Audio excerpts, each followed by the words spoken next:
Subscribe कीजिए next dimension YouTube channel को, bell icon को प्रेस कीजिए सेल्फ हेल्प एजुकेशनल वीडियो सबसे पहले देखने के लिए। हिम्मत ना हारने वालों को मेरा सैल्यूट। जैसे जैसे एग्जाम नज़दीक आते चले जाते हैं, सभी स्टूडेंट्स की टेंशन भी बढ़ना शुरू हो जाती है।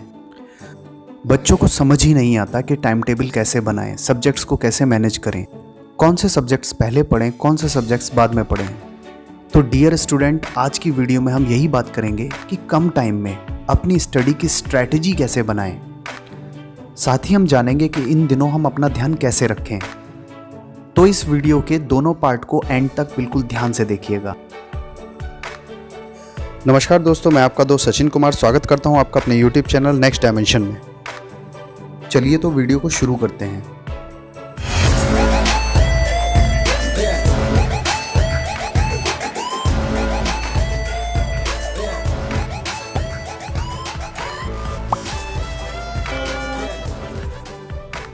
दोस्तों, इस पार्ट में हम बात करेंगे जब हमारे एग्ज़ाम नज़दीक हों तब हमें स्टडी के लिए प्रिपरेशन, एग्ज़ाम की स्ट्रैटेजीज़ और अपने सिलेबस को कवर करना, ये सब हम कैसे करें। सबसे पहली चीज़ आती है सही टाइम का चुनाव करना। अक्सर बच्चों में इस बात को लेकर कन्फ्यूज़न होता है कि उन्हें रात में पढ़ना चाहिए या दिन में पढ़ना चाहिए। बेसिकली सुबह दिन में पढ़ना ज़्यादा अच्छा माना जाता है, क्योंकि इस टाइम हमारा कॉन्सेंट्रेशन लेवल हाई होता है। लेकिन इसका कोई रूल नहीं होता। कुछ स्टूडेंट्स को रात में पढ़ना अच्छा लगता है, कुछ स्टूडेंट को दिन में पढ़ना अच्छा लगता है। अच्छे से मेरा मतलब वो उस पर्टिकुलर टाइम में कॉन्सेंट्रेट फील करते हैं। तो यहाँ कोई ऐसा इशू नहीं है कि आपको दिन में पढ़ना है या रात में पढ़ना है। आप जिस टाइम के लिए कंफर्टेबल फील करें उस टाइम आपको अपनी स्टडी करनी चाहिए। अगला डाउट स्टूडेंट्स का ये रहता है कि वो किसी पर्टिकुलर सब्जेक्ट्स के चैप्टर्स को किस तरह तैयार करें। तो दोस्तों, पहली चीज, आपको अपने आसान चैप्टर सबसे पहले तैयार करने चाहिए और टिपिकल्स चैप्टर लास्ट में।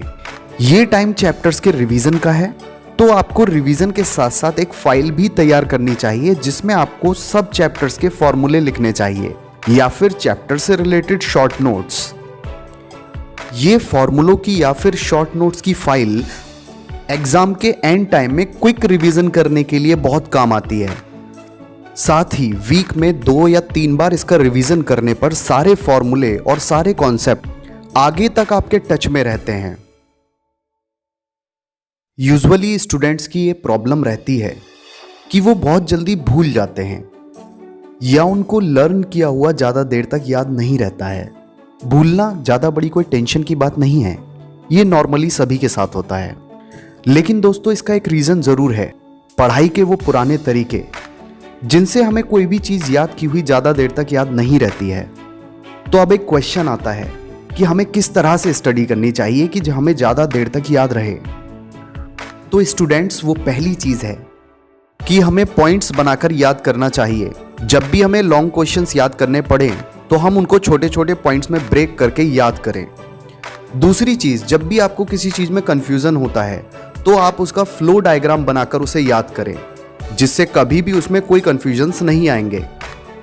या फिर ऐसी 2 चीज़ें जो बहुत कन्फ्यूजिंग हैं उनको आप टेबुलर फॉर्म में याद करने की कोशिश किया करें। साइंस में या फिर एसएसटी में बहुत सारी ऐसी टर्म्स होती हैं जिनमें हम कंफ्यूज हो जाते हैं क्योंकि वो अपोजिट होती हैं। उन्हें याद तो हम कर लेते हैं लेकिन अंदर कन्फ्यूजन क्रिएट्स हो जाते हैं। तो ये सारी टेक्निक्स जो अभी हमने डिस्कस करी, ये इन चीज़ों में आपकी बहुत हेल्प करेंगी। नेक्स्ट चीज़ आती है हमारी स्टडी के बीच में ब्रेक और स्टडी करने के तरीके। पहली चीज़ तो ये, जब आप स्टडी करते हो तो उसकी कंटिन्यूटी को बनाए रखें और पढ़ाई के बीच में ज़्यादा ब्रेक ना लें। हो सके तो ग्रुप स्टडी करें। ग्रुप स्टडी के बहुत सारे एडवांटेजेस और डिसएडवांटेजेस भी होते हैं। सबसे पहले बात करते हैं एडवांटेजेस की, जिनकी वजह से मैं आपको इनका सजेशन दे रहा हूँ।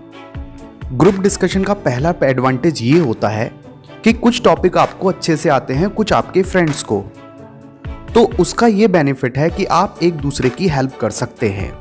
इससे होगा ये कि जो टॉपिक्स आप अपने फ्रेंड्स को समझाएंगे वो और भी ज़्यादा स्ट्रांग हो जाएंगे, जिससे दूसरा फ़ायदा ये मिलता है कि आपके टाइम की बचत होती है।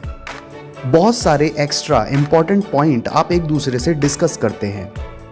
ग्रुप स्टडी का एक सबसे बड़ा डिसएडवांटेज ये है कि स्टूडेंट जनरली अननेसेसरी डिस्कशंस में फंस जाते हैं। इससे आपका टाइम वेस्ट होता है और आप अपनी स्टडी से डिस्ट्रैक्ट हो जाते हैं। दोस्तों, नेक्स्ट चीज आती है सही टाइम टेबल का बनाना। एग्जाम में अच्छा स्कोर करने के लिए एक सही टाइम टेबल का फॉलो करना बहुत ज़रूरी होता है। और सही टाइम टेबल कैसे बनाई जाए, उसके लिए किन किन पॉइंटों का ध्यान रखना होता है, चलिए आगे डिस्कस करते हैं। अच्छी टाइम टेबल के लिए सबसे पहली चीज़ होती है सब्जेक्ट्स को सही ऑर्डर में रखना। जो सब्जेक्ट्स में ज़्यादा याद करने का होता है या फिर वो हार्ड होते हैं या कुछ बोरिंग होते हैं, ऐसे सब्जेक्ट्स को अर्ली मॉर्निंग रखना ज़्यादा अच्छा रहता है। जो सब्जेक्ट्स आपके बहुत ही इंटरेस्ट के होते हैं, उन सब्जेक्ट्स को इन सब्जेक्ट्स के बाद में रखना ज़्यादा बेनिफिशियल होता है। आपकी पढ़ाई की कंसिस्टेंसी बनी रहे, इसके लिए आपकी पढ़ाई के बीच में बहुत ज़्यादा ब्रेक्स नहीं होने चाहिए।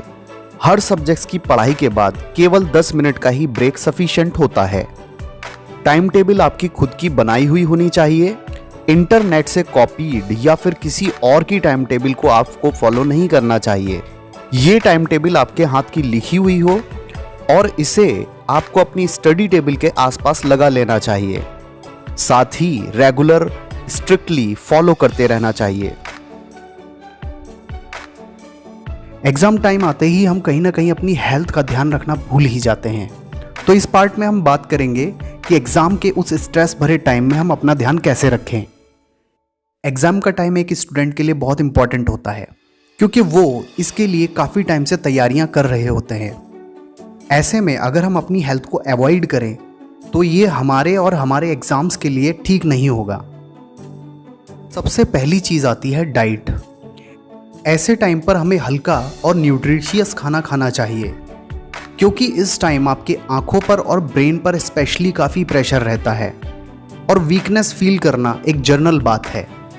तो बेहतर होगा कि ऐसे टाइम पर हम बैलेंस डाइट का यूज करें। दूसरी चीज आती है फिजिकल हेल्थ, क्योंकि काफी देर एक ही पोजीशन में बैठे रहने से हमारे ब्लड का सर्कुलेशन ठीक से नहीं हो पाता है और हमारी नेक और स्पाइन में जकड़न शुरू हो जाती है। इस बीच आपको कोई ना कोई आउटडोर एक्टिविटी जरूर रेगुलर करनी चाहिए, जैसे रैकेट खेलना, साइकिलिंग करना एटसेट्रा। जनरली एग्ज़ाम टाइम में होता ही है कि हमारे घरों का जो एटमॉस्फेयर होता है वो पूरी तरह से सीरियस हो चुका होता है। टीवी और मोबाइल पूरी तरह से बैन हो चुके होते हैं, जबकि इन चीज़ों का यूज़ शुरुआत से ही लिमिटेड होना चाहिए। बट फिर भी कई घंटों की स्टडी के बाद आपको एक फ्रेशमेंट चाहिए होता है, तो उसके लिए आप सॉन्ग वगैरह सुन सकते हैं। नेक्स्ट चीज़ आती है सफिशिएंट नींद। जनरली स्टूडेंट्स इस चीज़ को बहुत अवॉइड करते हैं। वो अपनी टाइम टेबल में नींद को कम से कम कर देते हैं, जो कि हमारी ब्रेन की हेल्थ के लिए अच्छा नहीं है। इवन हम अपनी स्टडी में कंसंट्रेट भी नहीं हो पाते हैं। पूरे दिन हम लेजी रहते हैं और ना ही पढ़ाई में हमारा मन लगता है। इसलिए सही से स्टडी करने के लिए नियरली 6 आवर की नींद बहुत ज़रूरी है। हिम्मत ना हारने वालों को मेरा सैल्यूट। तो आज की वीडियो में इतना ही।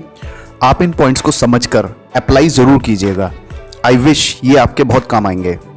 And don't forget to share this video with your friends. और साथ ही all the best for your exams.